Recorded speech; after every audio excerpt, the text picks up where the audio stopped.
ಇವತ್ತು ಫಸ್ಟಲ್ಲೇ ಇಬ್ರು ಕಂಟೆಸ್ಟೆಂಟ್ಸ್ ಬಂದಿದ್ರು. ಒಬ್ರು ಲಕ್ಷ್ಮೀ ಗೌಡ ಅಂತೇಳಿ, ಇನ್ನೊಂದು ಸಂಸ್ಕೃತಿ ಲಕ್ಷ್ಮಯ್ಯ ಅಂತೇಳಿ. ಸೊ ಲಕ್ಷ್ಮೀ ಗೌಡ ಅವರು ಮಂಡ್ಯ ಜಿಲ್ಲೆಯಿಂದ ಬಂದಿದ್ದಾರಂತೆ. ಅವರು IT ಪ್ರೊಫೆಷನ್ ಆ್ಯಂಡ್ ಶಾರ್ಟ್ ಮೂವೀಸಲ್ಲೆಲ್ಲ ಆ್ಯಕ್ಟ್ ಮಾಡಿದ್ದಾರೆ ಅಂತ ಹೇಳಿದರು. ಆ್ಯಂಡ್ ಸಂಸ್ಕೃತಿ ಲಕ್ಷ್ಮಯ್ಯ ಅವರು ಯಕ್ಷಗಾನ ಕಲಾವಿದೆ, ಮಾಡಲಿಂಗ್ ಮತ್ತು ಮೇಕಪ್ ಆರ್ಟಿಸ್ಟ್ ಕೂಡ ಅಂತೆ. ಶ್ರುತಿ ಅವರು ಇಬ್ಬರಿಗೆ ಒಂದೊಂದು ಕ್ವಶನ್ಸ್ ಕೇಳ್ತೀನಿ ಅಂತೇಳಿ ಲಕ್ಷ್ಮೀ ಗೌಡ ಅವ್ರ ಜೊತೆ ಫಸ್ಟ್ ಆಗಿ ಒಂದು ಕ್ವಶನ್ ಕೇಳ್ತಾರೆ. ಅಂದರೆ ನೀವು ಮಾಸ್ ಆಗಿ ಅಂತ ಹೇಳ್ತಾ ಇದ್ರಲ್ಲ, ಜೀವನದಲ್ಲಿ ನೀವು ಮಾಸ್ ಡಿಸಿಷನ್ ಆಗಿ ಏನು ತಗೊಂಡಿದ್ದೀರಾ ಅಂತ ಕೇಳುವಾಗ ಅವರು ಹೇಳಿದ್ರು, ನಾನು ಎಲ್ಲದರಲ್ಲಿ ಸಹ ಮಾಸ್ ಡಿಸಿಷನ್ನೇ ತಗೊಳ್ಳೋದು ಅಂತ. ಸೊ ಪರ್ಟಿಕ್ಯುಲರ್ ಆಗಿ ಒಂದು ಡಿಸಿಷನ್ ಯಾವುದು ಅಂತ ಕೇಳುವಾಗ ಅವ್ರ ಹತ್ರ ಉತ್ತರ ಇತ್ತಿಲ್ಲ. ವಿನಯ್ ಗೌಡ ಅವರು ಇಬ್ಬರಿಗೆ ಸಹ ಒಂದು ಟಾಸ್ಕ್ ಕೊಡೋಣ ಅಂತ ಹೇಳಿ ಟಾಸ್ಕ್ದು ಇದೆಲ್ಲ ತಗೊಬರ್ತಾರೆ. ಅದರಲ್ಲಿ ಫುಲ್ ತರಕಾರಿ ಮತ್ತು ಮೊಟ್ಟೆ ಏನೆಲ್ಲ ಇರ್ತದೆ, ಸೊ ಇದನ್ನೆಲ್ಲ ಸೇರಿಸಿ ಒಂದು ಕೆಟ್ಟದಾಗಿರೋ ಒಂದು ಜ್ಯೂಸ್ ಮಾಡಿ ಅಂತ ವಿನಯ್ ಗೌಡ ಅವರು ಹೇಳ್ತಾರೆ. ಸೊ ಇಬ್ಬರು ಸ್ಟಾರ್ಟ್ ಮಾಡ್ತಾರೆ. ಅಂದರೆ ಫಸ್ಟ್ ಸಂಸ್ಕೃತಿ ಅವರು ತೆಗ್ದು ಎಲ್ಲ ಮಾಡ್ತಾರೆ. ಆ್ಯಂಡ್ ಸೆಕೆಂಡ್ ಲಕ್ಷ್ಮಿ ಅವರು ಸಹ ಮಾಡ್ತಾರೆ. ಲಕ್ಷ್ಮಿ ಅವ್ರು ಮಾಡುವಾಗ ಎಲ್ಲ ಕಟ್ ಮಾಡಿ ಮೆಲ್ಲೆ ಆಗಿ ಎಲ್ಲ ಹಾಕ್ತಾಯಿದ್ರು.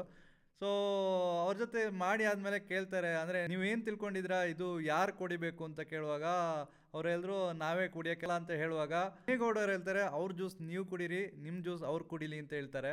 ಸೊ ಇಬ್ಬರು ಕೂಡ ಜ್ಯೂಸ್ ಕುಡಿತಾರೆ. ಅಂದರೆ ಅವರು ಹೇಳ್ತಾರೆ, ಈ ಜ್ಯೂಸ್ ಕುಡಿದ್ರಿ ಅಂತೇಳಿ ಸೆಲೆಕ್ಟ್ ಮಾಡೋಕ್ಕಾಗಲ್ಲ ಅಂತ. ಬಟ್ ಇಲ್ಲ ಪರವಾಗಿಲ್ಲ ಅಂತೇಳಿ ಅವರು ಡೈರೆಕ್ಟಾಗಿ ಇಬ್ಬರು ಸಹ ಕುಡಿತಾರೆ.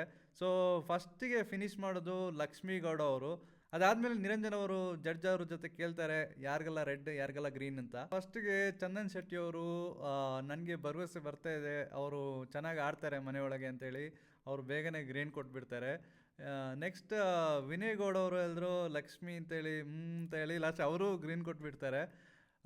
ಇವರು ಮೂರನೇದು ಶ್ರುತಿ ಅವರು, ನನಗೆ ನಿಮ್ಮಲ್ಲಿ ಏನು ಇಷ್ಟ ಆಗ್ತದೆ ಏನು ಇಷ್ಟ ಆಗಲ್ಲ ಅಂತ ಕೇಳುವಾಗ ಅವ್ರು ಹೇಳಿದ್ರು, ನಾನು ನೇರವಾಗಿ ಮಾತಾಡೋದು ನಿಮಗೆ ಇಷ್ಟ ಆಗುತ್ತೆ ಆ್ಯಂಡ್ ನಾನು ಜೋರಾಗಿ ಮಾತಾಡೋದು ನಿಮಗೆ ಇಷ್ಟ ಆಗಲ್ಲ ಅಂತ ಹೇಳ್ತಾರೆ. ಬಟ್ ಶ್ರುತಿ ಅವರು ಹೇಳಿದ್ರು, ನನಗೆ ಎರಡೂ ಇಷ್ಟ ಆಯಿತು ಅಂತೇಳಿ ಅವರು ಕೂಡ ಗ್ರೀನ್ ಕೊಟ್ಟರು. ಸೊ ಅವ್ರಿಗೆ ತುಂಬ ಖುಷಿ ಆಗ್ತದೆ. ಆ ಖುಷಿ ಎಕ್ಸ್ಪ್ರೆಸ್ ಮಾಡುವಾಗ ಸಂಗೀತ ಅವರು ಹೇಳಿದ್ರು, 3 ಸಿಕ್ತಲ್ಲ ಏನು ಬೇಡಲ್ಲ ಅಂತೇಳಿ, ನೆಕ್ಸ್ಟ್ ರೌಂಡಲ್ಲಿ ನೋಡೋಣ ಅಂತೇಳಿ ಅವರು ರೆಡ್ ಮಾಡೋ ಥರ ಮಾಡಿ ಅವರು ಗ್ರೀನ್ ಕೊಟ್ಬಿಡ್ತಾರೆ. ಅವರಂತೂ 4 ಗ್ರೀನ್ ಸಿಕ್ಕಿದೆ ಅಂತೇಳಿ ಫುಲ್ ಸ್ಟೇಜಲ್ಲಿ ಡ್ಯಾನ್ಸ್ ಮಾತ್ರ ಜೋರಾಗಿ ಕೂಗ್ತಾಯಿದ್ರು. ಸೌಂಡ್ ಚೆನ್ನಾಗಿದೆ ಅಂತೇಳಿ ಕೂಗ್ತಾ ಇದ್ರ ಅಂತಲ್ಲ, ಶ್ರುತಿ ಅವರು ಕೇಳ್ತಾಯಿದ್ರು. ಅವ್ರಿಗಂತೂ ಸಿಕ್ಕಾಪಟ್ಟೆ ಖುಷಿ ಆಯಿತು. ಅವ್ರು ಆಗ್ತಾರೆ ನೆಕ್ಸ್ಟ್ ಸ್ಟಾರ್ ಕಂಟೆಸ್ಟೆಂಟ್ ಆಫ್ ಅಗ್ನಿ ಪರೀಕ್ಷೆ. ಅಂದರೆ ಇವಾಗ ತನಕ ಇಬ್ಬರು ಆಗಿದ್ದರು. ಸೊ ಇವ್ರು ಮೂರನೇ ಅವರು. ಅದಾದಮೇಲೆ ನಿರಂಜನ್ ಅವ್ರು ಬಂದು ಸ್ಟಾರ್ ಕೊಡ್ತಾರೆ. ಸ್ಟಾರ್ ಹಾಕಿದ್ಮೇಲೆ ಅಂತೂ ಇನ್ನೂ ಜೋರಾಗಿ ಕಿರ್ಚಿದ್ರು, ತುಂಬ ಡ್ಯಾನ್ಸ್ ಮಾಡಿದ್ರು ಅವ್ರು ಮಾತ್ರ. ಅದಾದಮೇಲೆ ಸಂಸ್ಕೃತಿ ಅವ್ರದ್ದು ಡಿಸಿಷನ್ ಪೆಂಡಿಂಗ್ ಇತ್ತು. ಸೊ ಅವ್ರದ್ದು ಕೇಳುವಾಗ ಚಂದನ್ ಶೆಟ್ಟಿ ಅವರು ಇಮಿಡಿಯೇಟಾಗಿ ರೆಡ್ ಕೊಟ್ಬಿಟ್ರು. ವಿನಯ್ ಗೌಡ ಅವರು ಕೂಡ ರೆಡ್ಡೇ ಕೊಟ್ಬಿಟ್ರು. ಶ್ರುತಿ ಅವ್ರ ಜೊತೆ ಕೇಳುವಾಗ ಅವ್ರು ಸಂಸ್ಕೃತಿ ಅವ್ರ ಜೊತೆ ಹೇಳ್ತಾರೆ, ಅಂದರೆ ಇಲ್ಲಿ ತನಕ ಕಲರ್ಸ್ ಅವ್ರಿಗೆ ಟ್ಯಾಂಕ್ಸ್ ಹೇಳಬೇಕು, ಇಲ್ಲಿ ತನಕ ನಿಮ್ಮನ್ನ ಕರ್ಕೊಂಬಂದಿದ್ದಕ್ಕೆ. ಆ್ಯಂಡ್ ಇಲ್ಲಿಂದ ಮುಂದೆ ಹೋಗೋಕ್ಕೆ ನಿಮ್ಮದೇ ಆದ ಒಂದು ವ್ಯಕ್ತಿತ್ವ ಬೇಕು. ಸೊ ಅದು ಎಲ್ಲೋ ಕಡಿಮೆ ಅನಿಸ್ತಾ ಇದೆ ಅಂತ ಹೇಳಿದ್ರು. ಆ್ಯಂಡ್ ಇನ್ನೊಂದು ಹೇಳಿದ್ರು ಏನಂದರೆ, ಮನೆ ಒಳಗೆ ಹೋಗಿ ಅಲ್ಲಿ ಒಂದು ಟಫ್ ಫೈಟ್ ಕೊಡೋಕ್ಕೆ ನಿಮಗೆ ಆಗೋದಿಲ್ಲ ಅಂತ ಹೇಳಿದ್ರು. ಅದಕ್ಕಾಗಿ ನಾನು ರೆಡ್ ಕೊಡ್ತೀನಿ ಅಂತೇಳಿ ಅವರು ರೆಡ್ ಕೊಟ್ಬಿಡ್ತಾರೆ. ಸೊ ಅಲ್ಲಿಗೆ ಅವ್ರಿಗೆ 3 ರೆಡ್ ಸಿಕ್ಕಿ ಅವರು ರಿಜೆಕ್ಟ್ ಆಗಿದ್ದಾರೆ ಈ ಒಂದು ಶೋ ಇಂದ.